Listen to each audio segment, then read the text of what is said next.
Jordan Peterson just had his Cathy Newman moment. A few brilliant questions got him to claim that Thomas Aquinas, a literal Catholic saint, isn't religious, but that Christopher Hitchens, one of history's most famous atheists, was religious. And then, agitated, finally, he tipped his cards entirely.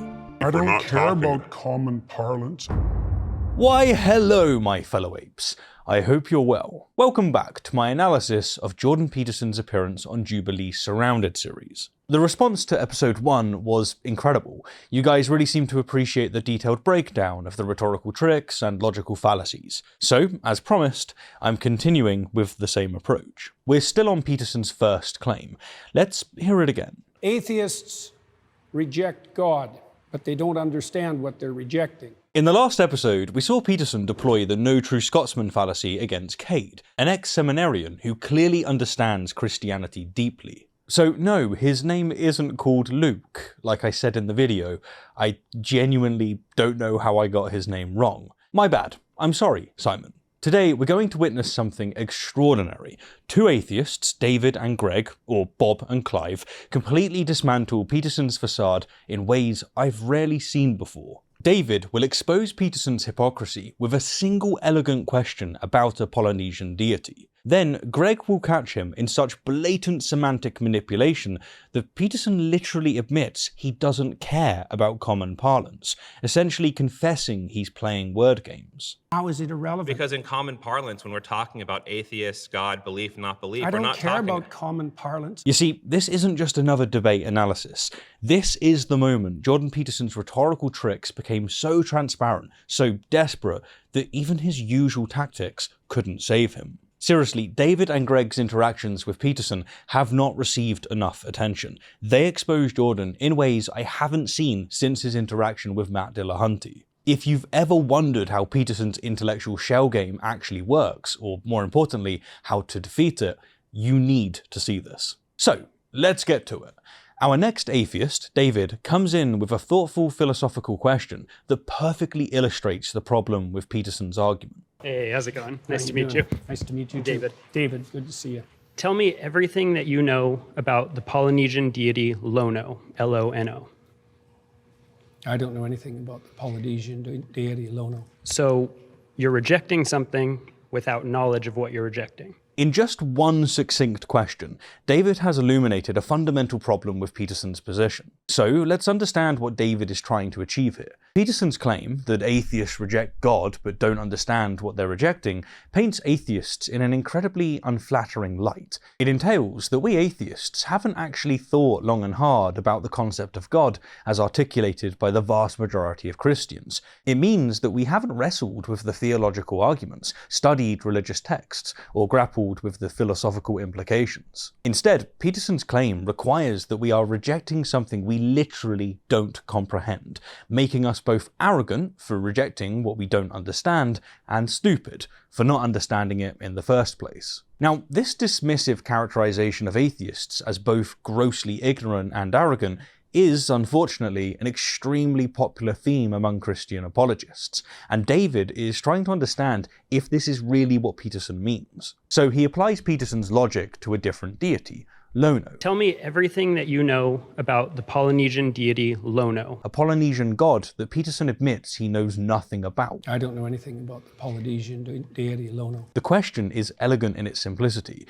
If Peterson doesn't know anything about Lono, is he rejecting something without understanding it? Well, let's see how Peterson responds to this straightforward question. I'm not rejecting it. Do you believe in Lono? Do you believe that he is a deity that exists in the world, exists in the universe? This is brilliant. David is not letting him escape with vague non-answers. Either Peterson believes in Lono or he doesn't. And if he doesn't believe in Lono without knowing about him, then by his own logic, he's rejecting something without understanding it. This appears to be the first step in a two-part point that David is constructing.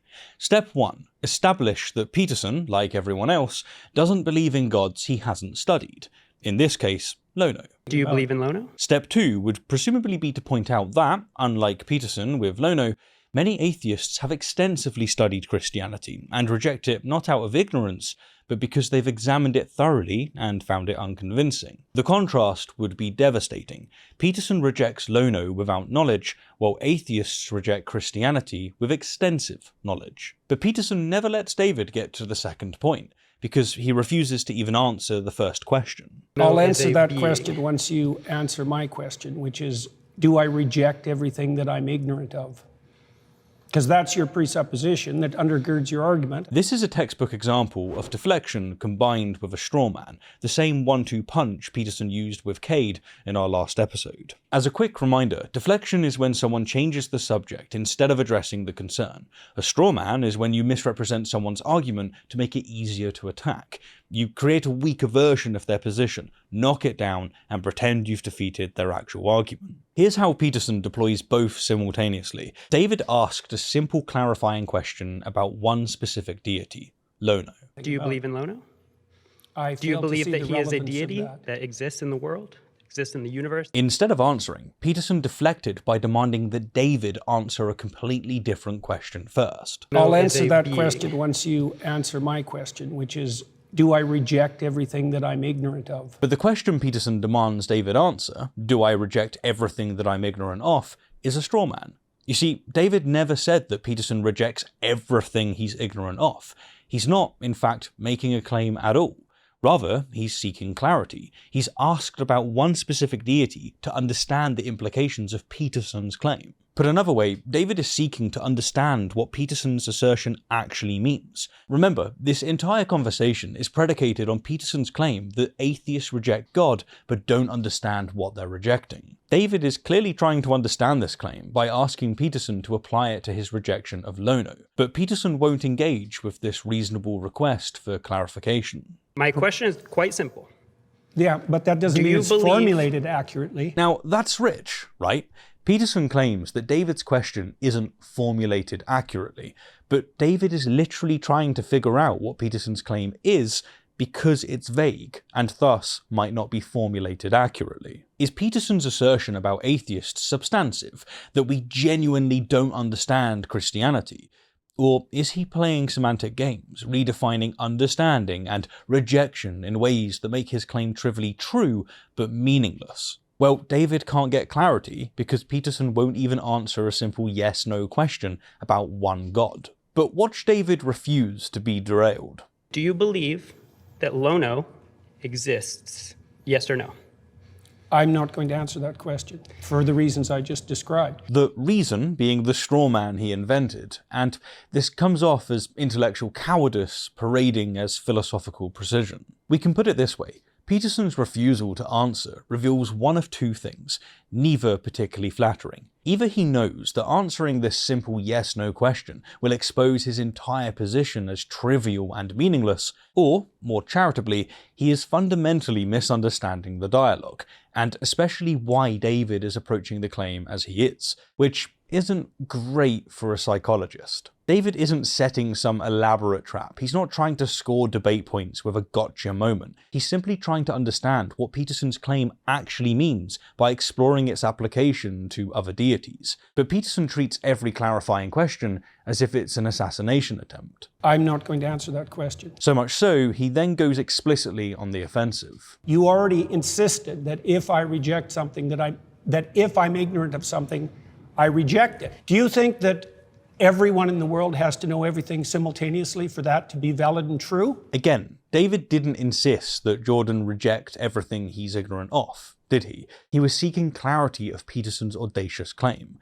This is a straw man, once again. I think in order for your answer argument... that question. And again, David even says, in order for your argument. In order for your answer argument... that question. So he was going to explain why his line of questioning applies to Jordan's claim. But no, Jordan isn't listening. He immediately interrupts. I think in order for your answer argument that question. To be true, in order for it to be true that we atheists don't understand what we're rejecting, then you need to also apply that to yourself and to Christians and to Muslims and to any other person on this earth, where if you don't understand what you're rejecting the belief in, then you can't reject the belief in it. That's the implication of your claim. I didn't say that I rejected the belief in Lono. I said it's I didn't Lono. know who Lono was. I didn't Right. say anything about reject. Peterson has painted himself into an impossible corner here. He refuses to say that he believes in Lono, because, obviously, he doesn't. I don't know anything about the Polynesian deity Lono. But he also won't say that he rejects Lono. I'm not rejecting it. Why? Well, it's because doing so would mean he's guilty of precisely what he accuses atheists of, rejecting something he doesn't understand. In fact, he'd be even more guilty, since atheists typically do understand what they're rejecting. This is a classic example of special pleading, a logical fallacy where someone applies standards to others that they don't apply to themselves. Peterson insists that atheists must fully comprehend Christianity to legitimately reject it. Atheists reject God, but they don't understand what they're rejecting. Yet, he doesn't hold himself to the same standard regarding Lono.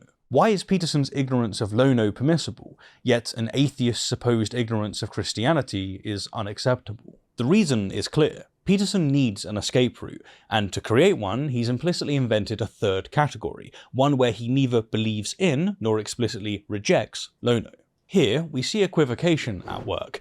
Peterson subtly shifts the meaning of the word reject as needed. At times, he treats rejection as an active denial, and at other times as merely not being convinced. This slippery shifting between definitions lets him dodge accountability for his position. But even this semantic maneuver collapses under scrutiny. If Peterson simply clarified his terms, admitting that rejection can mean not being convinced, then atheists like David could easily state that they are not convinced by Christian claims, and Peterson's entire argument would unravel. Instead, Peterson deliberately keeps his definitions ambiguous, continuously shifting meanings to protect his flawed claim. He avoids crystallizing the third option he's invented for himself, since doing so would expose the weakness of his argument. Basically, Peterson's refusal to clearly state his position on Lono reveals that his argument depends entirely on vague semantics and double standards, rather than intellectual honesty or logical consistency. I didn't claim. say that I rejected the belief in Lono.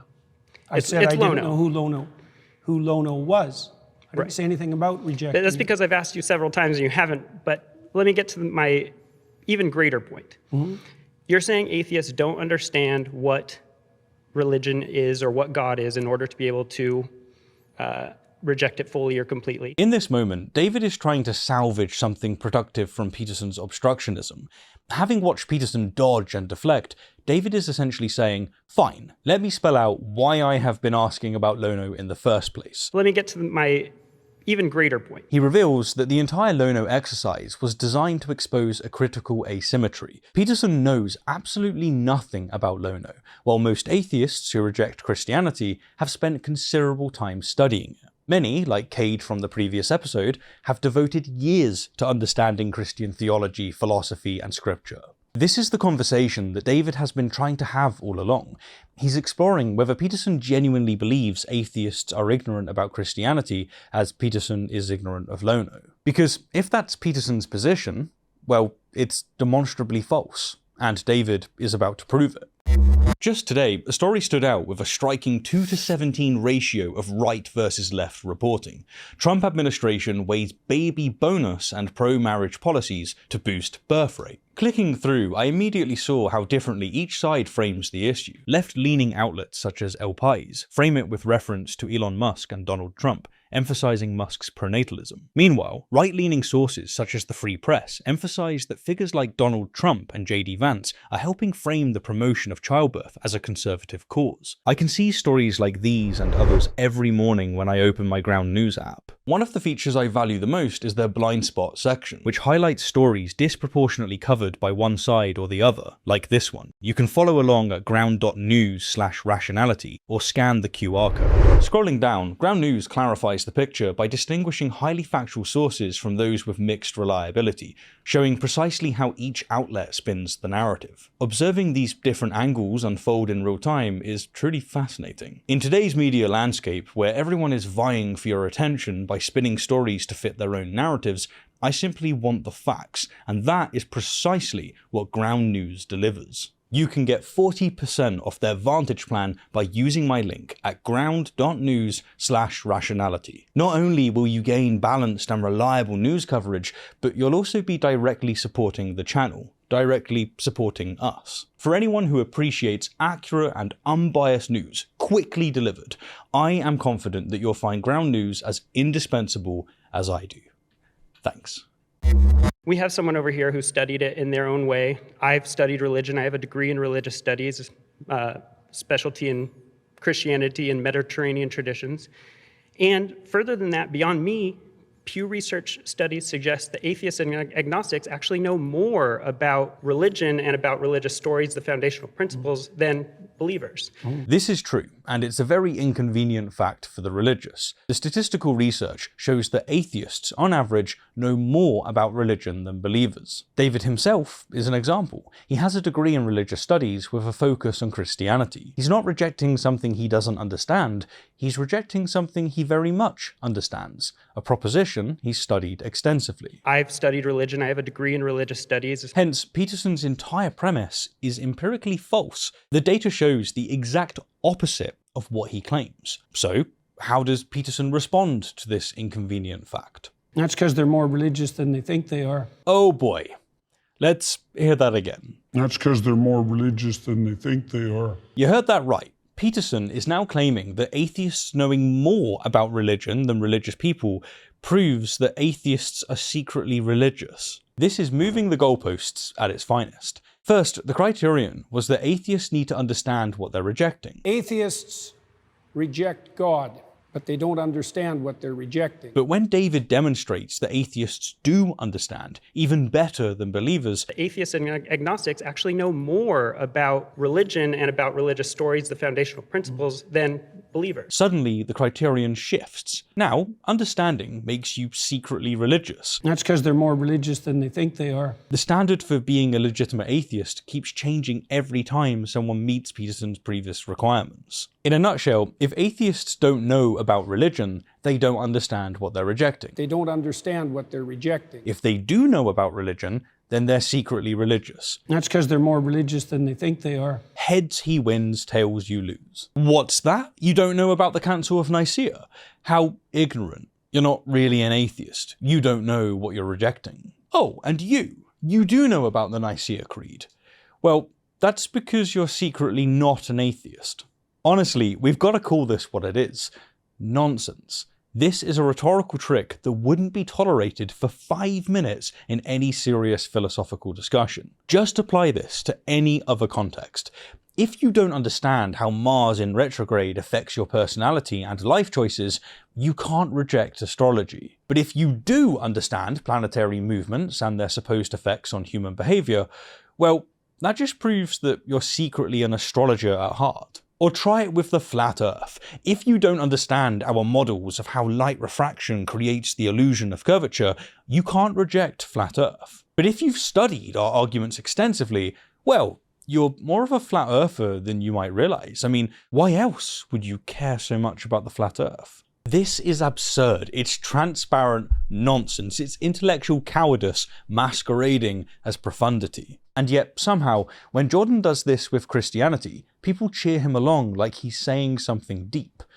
He's not. Okay, you can... They're concerned with deep matters, and one of the defining characteristics of someone who's oriented in a religious direction is that they're concerned with deep matters. Okay. In fact, it's virtually definitional. And there it is, the semantic manipulation we've come to expect.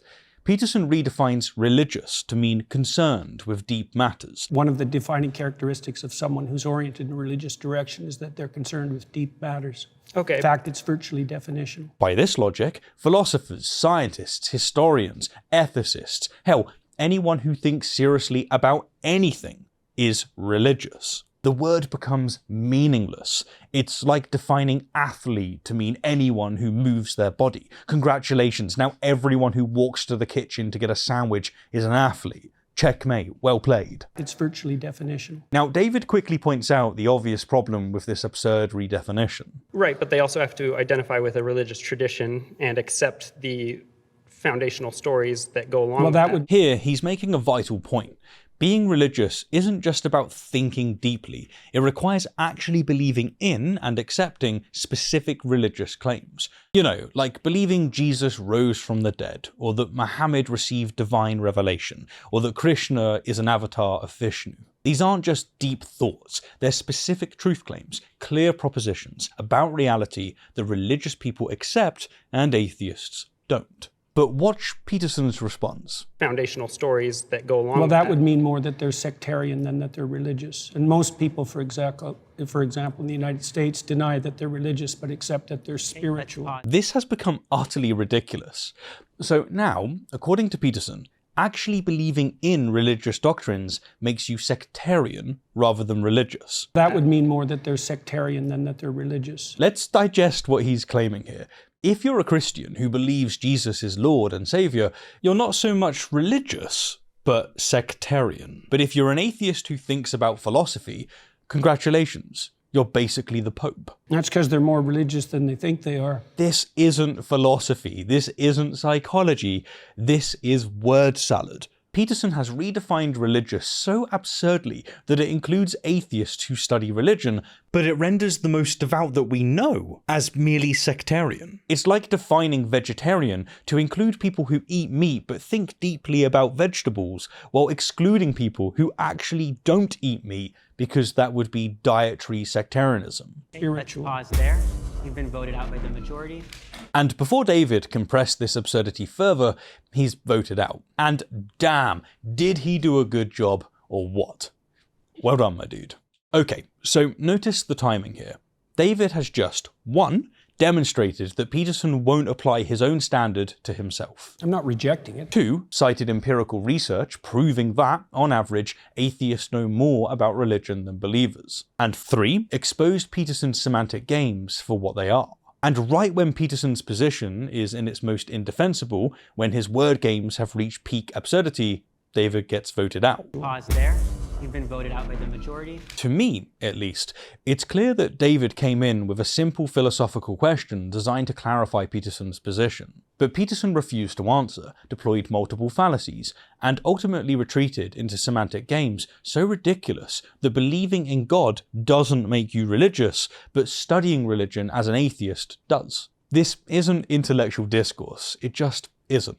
And the fact that Peterson gets away with this, that people actually applaud this nonsense, it's a damning indictment on our cultural moment. But if you thought that Peterson's performance with David was bad, wait until you see what happens with Greg. Because building upon David's foundation, Greg is about to expose Peterson's semantic shell game even more thoroughly, and Peterson's response will make his exchange with David somehow look positively coherent by comparison. This really is unhinged. Hi, nice to meet you. How are you doing? Good, how What's are you? your name? I'm Greg, nice to meet Hi, you. Greg. Okay, so I feel like you're getting at this idea of polysemy, where we have multiple related meanings for a word. Alright, this is a great start. Greg is picking up exactly where David left off, building on the foundations of Peterson's semantic games. David exposed how Peterson plays with the meaning of reject, and now Greg's about to show that this isn't an isolated incident. It's Peterson's entire modus operandi. I feel like you're getting at this idea of polysemy. The fact that Greg immediately identifies the core issue as polysemy, words having multiple meanings, shows that he's been paying attention and understands precisely what game Peterson is playing. For example, a famous painting can be emotionally moving in that it changes my emotional state. And when I was on the highway coming here to the studio, I was physically moving, I was changing my position. If I said, I believe the Mona Lisa is very moving, and you said, you don't really understand what you're saying, it's nailed to the wall, I would say that you're the one who doesn't understand what I'm saying, not the other way around. And the way that relates to this is there are many concepts of God, and I'll admit, I find a lot of what you say about that interesting. I'm familiar with it.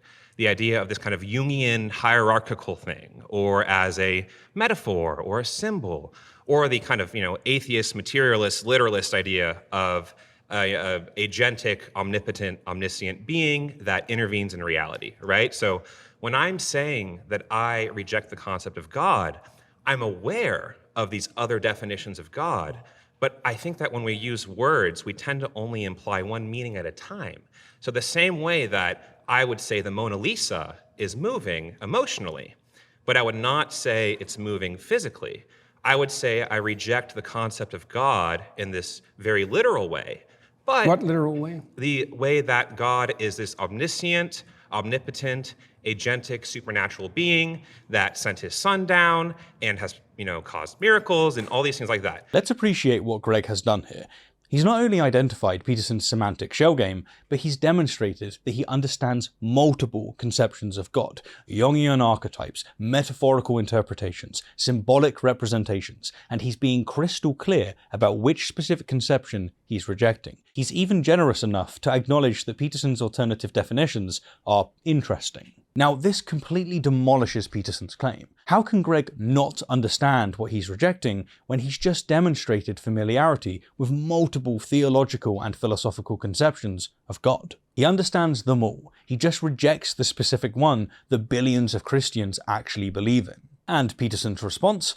What literal way? What literal way? This is either staggeringly obtuse or deliberate bad faith. Greg gave the textbook definition of classical theism, the God that's been preached for thousands upon thousands of years, the God that actual Christians and Jews and Muslims pray to. But Peterson acts like he's never heard of such a thing. You think that there's an underlying unity of things? And here comes the red herring, a logical fallacy where someone introduces an irrelevant topic to divert attention from the issue being discussed. It's like if you were to ask someone, "Did you steal my wallet?" And they responded, "Do you believe in the foundational interconnectedness of all matter?" Greg was making a precise point about how atheists understand and reject a specific, well-defined conception of God. God is this omniscient, omnipotent, agentic, supernatural being that sent his son down and has, caused miracles and all these things like that. Peterson's response: let's talk about metaphysical unity. You think that there's an underlying unity of things? This has nothing to do with whether atheists understand what they're rejecting. It's a complete derailment of the conversation designed to move away from Greg's devastating point. Could you explain that question? Well, scientists, for example, believe that science unifies in a comprehensive theory. Do you? Yes? No? Or that there are multiple competing truths? Those are the options. Either things unify, or there are multiple competing truths. My, this is quite the Gish Gallop.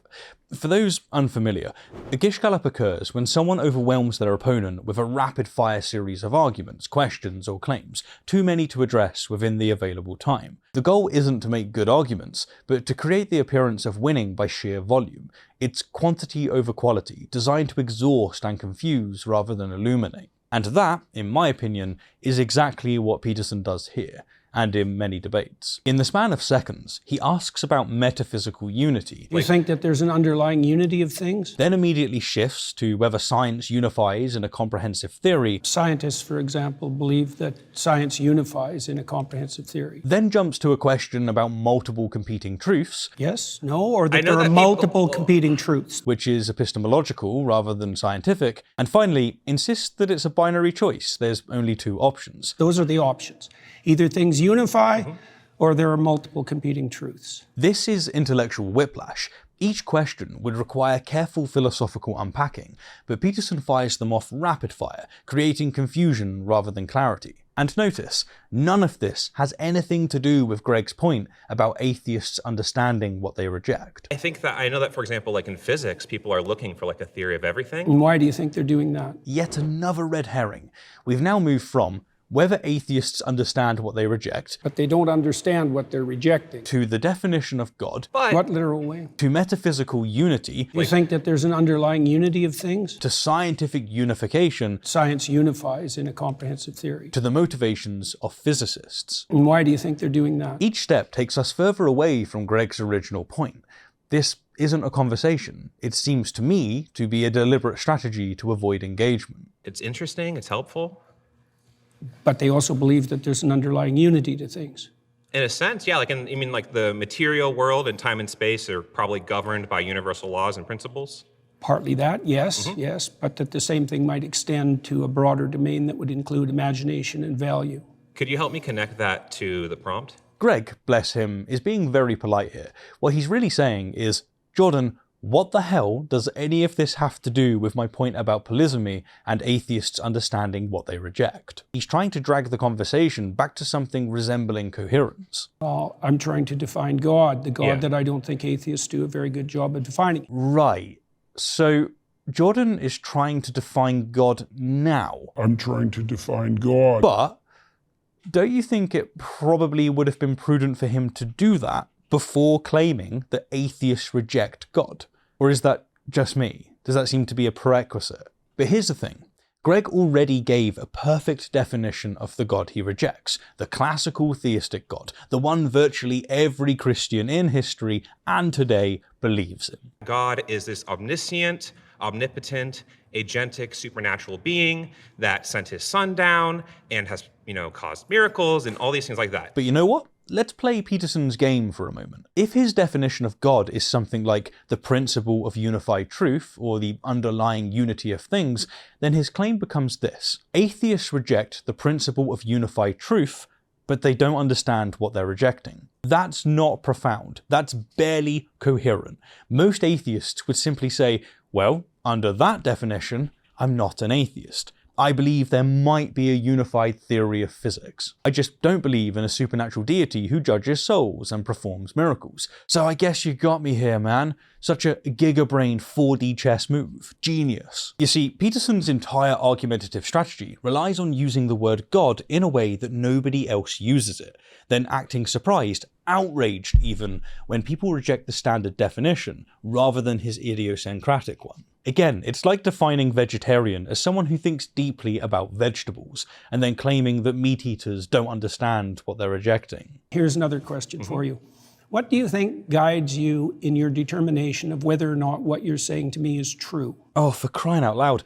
Greg just explained that he understands multiple conceptions of God and is specifically rejecting the classical theistic one. When I'm saying that I reject the concept of God, I'm aware of these other definitions of God. Peterson's response, let's now talk about epistemology. What do you think guides you in your determination of whether or not what you're saying to me is true? This is now asking Greg to explain his entire framework for determining truth, a question that would take a philosophical PhD dissertation to properly answer. Can we go back? Can we stay on what we were talking about? We are. Okay. You're just uncomfortable with the question. This is gaslighting combined with an ad hominem attack. Greg makes a reasonable request to stay on topic. Can we go back? Can we stay on what we were talking about? And Peterson, 1, falsely claims that they are on topic. We are. They're obviously not. And 2, attributes Greg's request to psychological discomfort rather than logical coherence. Okay. You're just uncomfortable with the question. This is Bolverism, explaining why someone is wrong by attacking their motives rather than their arguments. But Greg isn't uncomfortable. He's just trying to have a coherent conversation. We are.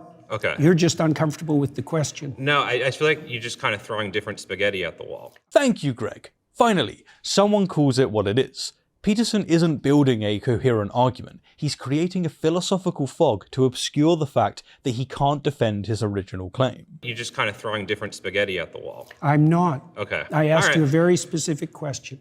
What is it that you think guides you when you're talking to me to help you determine whether what you say is true? Logic, memory, reasoning, sensory information.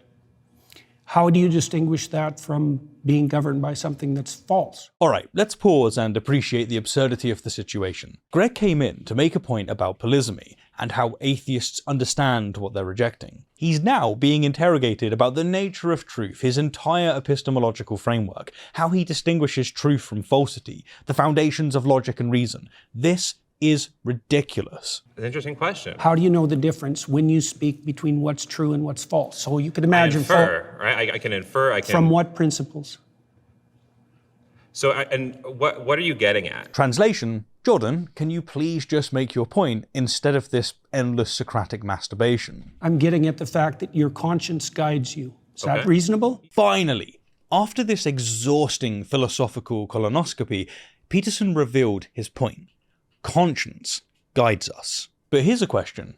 Why didn't he say this from the beginning? You know, when Greg gave him the classical definition of God, why didn't Peterson simply respond, I see, well, I define God as conscience? The answer is obvious. If Peterson clearly stated his definition up front, his entire argument would collapse.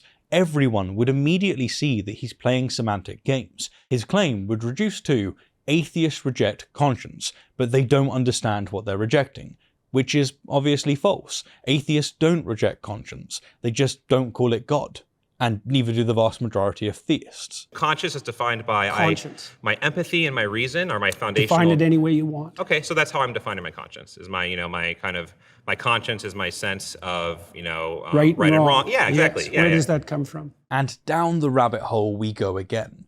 Greg has to endure another round of philosophical 20 questions. Do you think that people can differ in their response to something empathically? Yeah. Is there a mediating principle that can tell you one person who's empathic and another person who's empathic that disagree, who's correct? But eventually, Peterson arrives at a preferred definition. So Elijah, the prophet Elijah, defined God in the Old Testament as the voice of conscience within. Okay. That's a definition. So you're saying by that definition of God, I see. This kind of goes back to where I'm saying initially. I'm not defining it. Elijah Okay, defined so it. as Greg is about to make his original point, that this definition of God as conscience is exactly like his Mona Lisa example. if I said I believe the Mona Lisa is very moving, and you said you don't really understand what you're saying, it's nailed to the wall, I would say that you're the one who doesn't understand what I'm saying. It's a different meaning of the word, used in a different context, but Peterson can't let him finish. I'm not defining it. Elijah Okay, defined so it. as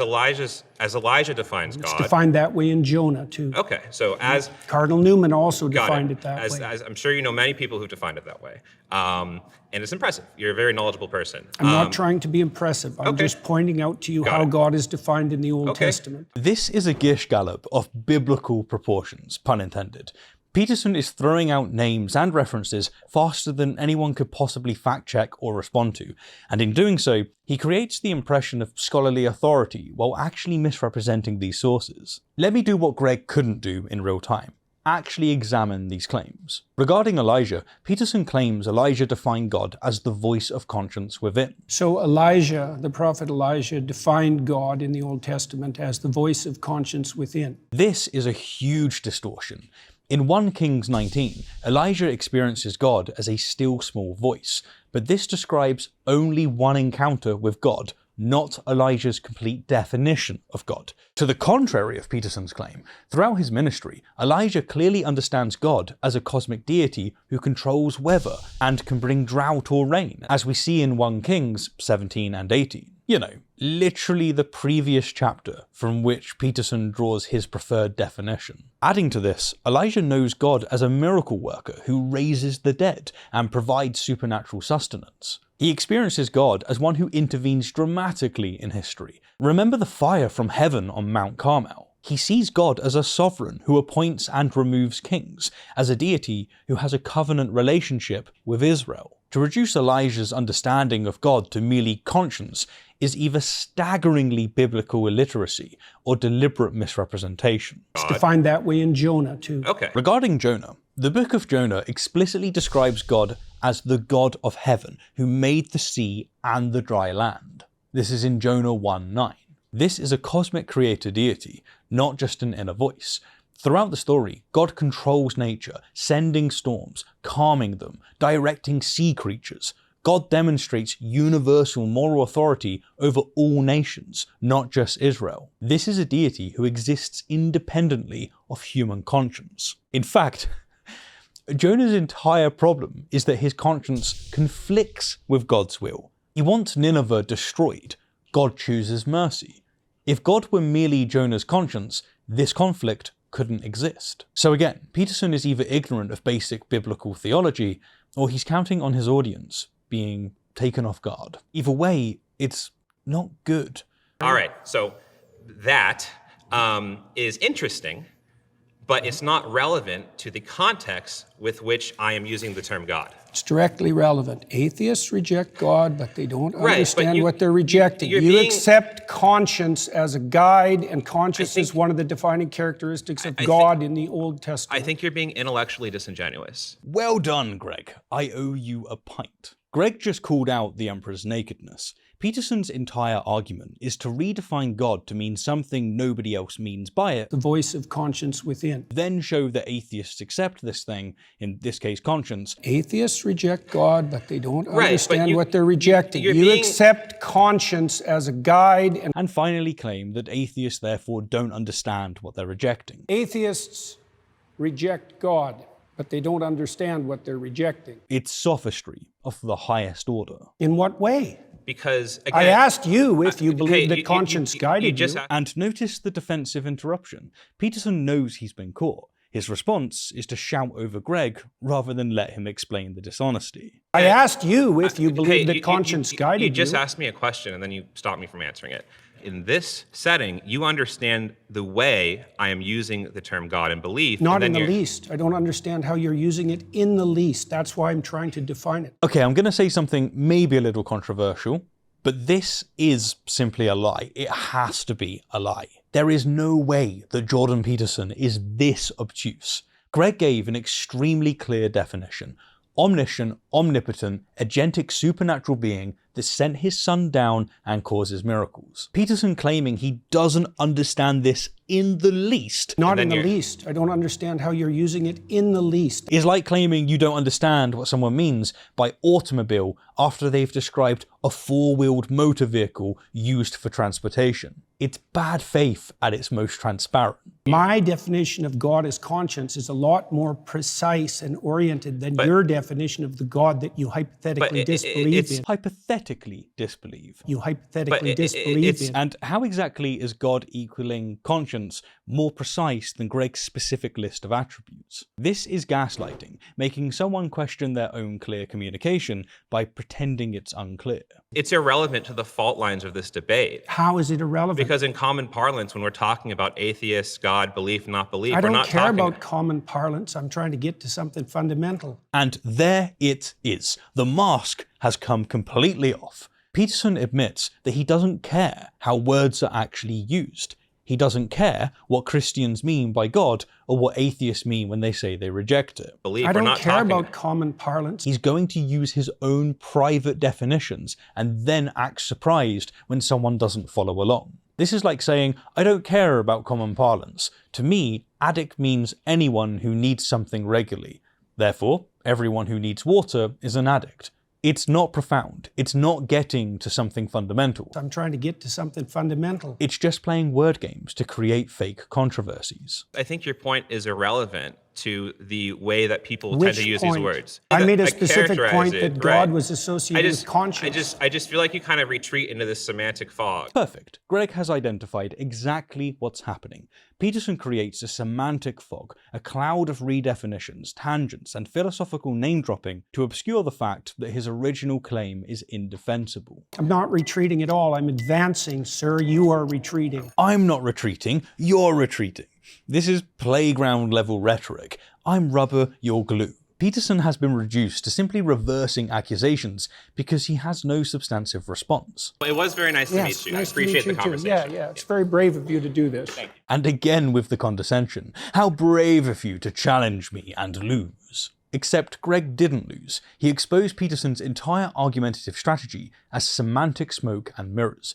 He showed that 1. Atheists do understand what they're rejecting, classical theism. In common parlance, when we're talking about atheists, God, belief, not belief, I we're don't not care talking about common parlance. 2. Peterson's alternative definitions are irrelevant to the actual debate. I think your point is irrelevant to the way that people tend Which to use these point? words. 3. Peterson's biblical claims are misrepresentations. Finds It's God. defined that way in Jonah too. Okay, so And 4. The entire conversation is an exercise in bad faith. I just feel like you kind of retreat into this semantic fog. Greg came in with a clear point about polysemy, demonstrated that he understands multiple conceptions of God, specified exactly which one he rejects, and called out Peterson's intellectual dishonesty. The fact that Peterson had to resort to condescension shows that he had no substantive response. I'm advancing, sir. You are retreating. This isn't philosophy, it's not theology, it's not even competent sophistry. It's word games designed to make Peterson look profound while saying nothing of substance. And Greg, like David before him, exposed it brilliantly. So, In these two brief exchanges, we've identified at least 11 distinct logical fallacies and rhetorical tricks deployed by Peterson, and that's not even counting the additional instances of intellectual dishonesty, biblical misrepresentation, and general bad faith argumentation. You're really quite something, you are. Aren't I? But you're really quite nothing, right? You're not a Christian. Okay, I'm done with him. What's remarkable here, in these interactions on Jubilee, is how transparent it all is. The Jordan Peterson who shot to fame after the Cathy Newman interview was a master of disguising these rhetorical maneuvers, but something has changed.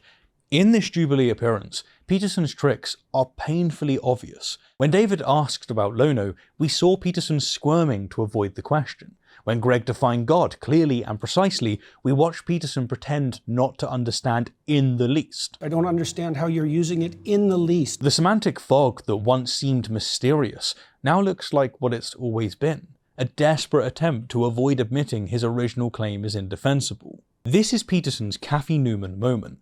Where that interview launched him to fame by making his interviewer look foolish, this Jubilee appearance reveals the Emperor has no clothes. David and Greg didn't just challenge Peterson, they exposed his entire rhetorical playbook for everyone to see. They forced him into corners where his only escapes were increasingly absurd redefinitions and eventually playground-level retorts. I'm not retreating at all. I'm advancing, sir. You are retreating. The old Peterson could have danced around these challenges with enough sophistication to maintain plausible deniability, but this Peterson, he's been reduced to claiming that believing in specific religious doctrines makes you sectarian rather than religious. That would mean more that they're sectarian than that they're religious. The magic trick only works if the audience can't see the sleight of hand, but here, everyone can see it, and once you see it, you can't unsee it. But you're really quite nothing. If you've enjoyed this breakdown and you want to see more content like it, then please consider supporting me on Patreon. Your support genuinely makes these deep dives possible. And if those fallacy cards I've been showing caught your attention, I've actually created a card game called Debunked that teaches logical fallacies while being genuinely fun to play, if I'm allowed to say so myself. You can check it out in the link below. Lastly, massive thanks to Ground News for supporting this channel and supporting the mission of exposing truth and cutting through the noise. They are all about seeing through the bullshit, which is exactly what Rationality Rules is about. You can get 40% off their Vantage plan by using the link in the description. Until next time, my fellow apes, stay rational.